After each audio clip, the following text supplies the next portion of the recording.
Fala, maninhos e maninhas barés! Estamos iniciando mais um episódio do nosso podcast Barés Dark. E hoje nós vamos adentrar no universo do Distrito Industrial de Manaus, que eu espero explorar bastante ainda por aqui, e sei que deve ter muita experiência ali no meio daquelas fábricas. Antes de qualquer coisa, antes de tudo, antes até de abrir uma lata de baré, eu vou pedir para você, que é nosso ouvinte, que está nos ouvindo aí ou no Spotify ou no YouTube, que ainda não segue a página do podcast no Instagram, vou pedir para você ir lá, pesquisa Barés Dark e comece a nos seguir.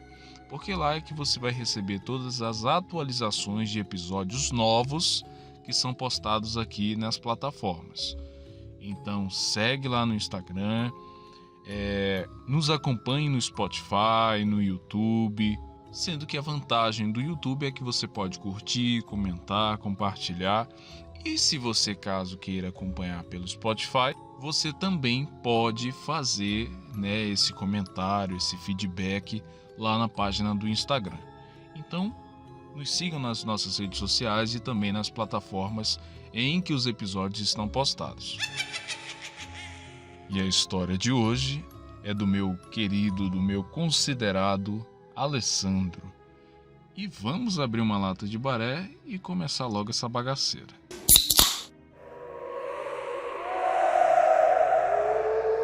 É muito comum ter contato com relatos sobrenaturais em grandes empresas, parques industriais e o distrito de Manaus, assim como qualquer parte da região norte, tem suas lendas, histórias, causos.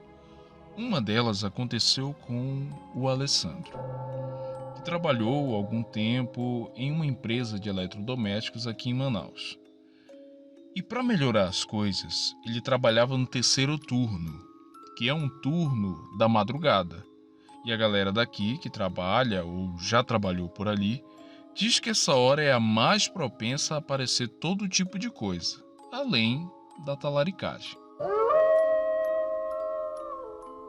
Em uma determinada ocasião, o Alessandro estava no setor dele, que nesse horário costumava ficar vazio, porque todos os outros funcionários carregavam material para outros setores, faziam a distribuição, e do nada, ali no momento ali, ele começa a escutar um barulho, como se alguém estivesse dando passos próximos dali, arrastando alguma coisa, mas só estava ele no setor.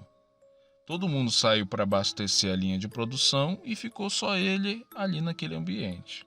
Ele pensou, não, deve ser alguém trabalhando aqui perto e tá com barulho por aqui. O tipo de coisa que a gente sempre fala para tentar enganar o medo, Mesmo porque o melhor vem agora. No final do turno, todo mundo arrumou suas coisas e saiu em grupo, todos juntos. Só tinha uma porta de entrada e de saída da fábrica. Quando chega no meio do caminho, o Alessandro sente vontade de ir ao banheiro.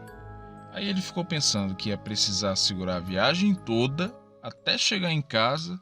E aí ele fala pra rapaziada lá, pode ir que eu vou no banheiro de repente e já volto. Nessa que ele vai em direção ao banheiro, ele passa por alguns corredores de prateleiras, prateleiras enormes que formam corredores, que cortam o vão principal, e quando ele chega no último corredor, antes de chegar no banheiro, ele avista lá no final uma figura bem alta, braços e pernas longas, vestida com um terno preto, uma gravata vermelha se destacando e sem rosto.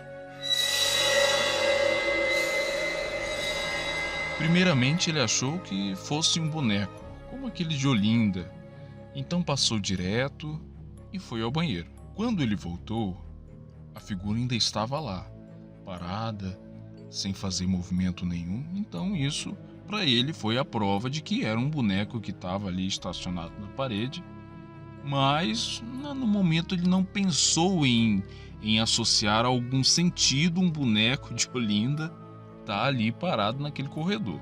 Ele seguiu o caminho encontrou os companheiros de trabalho já na porta da empresa, perguntou deles de onde veio aquele boneco de proporções enormes, e todos riram, surpresos, e um indagou: Mano, não tem nenhum boneco lá não.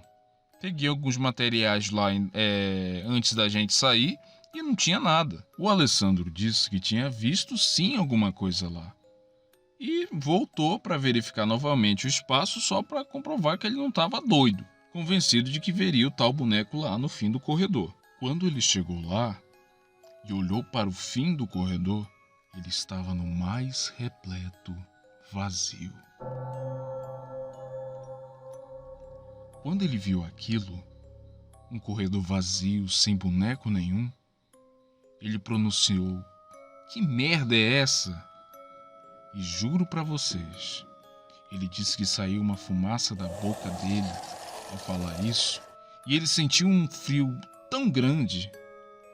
E nessa que ele sente a corrente de frio, ele sente alguma coisa passando rapidamente por trás dele. E tudo que ele conseguiu ver sumindo pelo corredor foi apenas um longo braço com roupa preta. O Alessandro disse que tudo que lembra foi de ter saído o mais depressa possível dali. E lembra também que, ao chegar lá fora, um dos amigos disse que não era estranho ele ter visto aquela figura, porque ele também já tinha visto algo semelhante caminhando pelos corredores da fábrica em pleno terceiro turno. Acredito que alguns aqui, ouvintes, pela descrição, reconheceram certo personagem, um tal de Slenderman, um ser de braços longos, pernas compridas, sem face, de terno e gravata. Parte do imaginário norte-americano pousando bem no meio do distrito de Manaus. E essa foi a história do Alessandro, que disse que sempre teve um lado mais sensitivo para ver essas coisas. Além de ter muitas histórias para contar. Tem outra muito boa que vai ficar para outro episódio. Contudo, ele disse para não se esquecerem vocês, principalmente aqueles que trabalham no distrito, que em todo corredor vazio e silencioso, ele pode estar lá, te vigiando, com longos braços abertos, de terno e gravata. E você? Teve alguma experiência semelhante em alguma fábrica do Distrito Industrial de Manaus? Ou qualquer outra experiência sobrenatural? Compartilhe conosco. Estou ansioso para narrar a sua história. E não se preocupem, trarei outras para vocês. Até lá, que todas as suas lezeiras barés se realizem.